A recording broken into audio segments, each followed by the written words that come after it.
Kaixo, dokumentu bat daukazu. Hau, partekatu nahi duzu, baina ez duzu jatorrizkoa partekatu nahi. Baizik eta behartzea jasotzaileei kopia bat egiteko. Nola egiten da hori?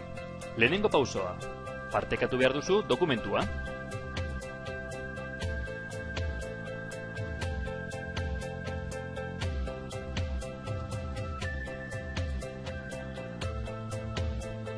Behin partekatuta, dokumentuak helbide honek dauka. Kopiatu, beste pestaina berri batean,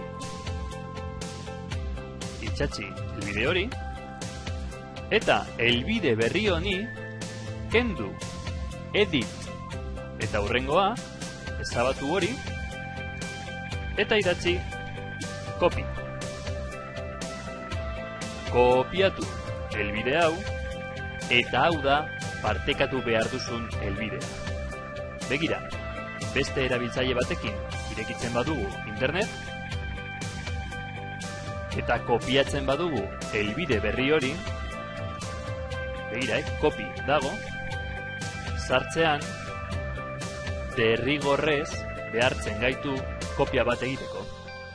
Jasotzaileak kopia bat egin behar du.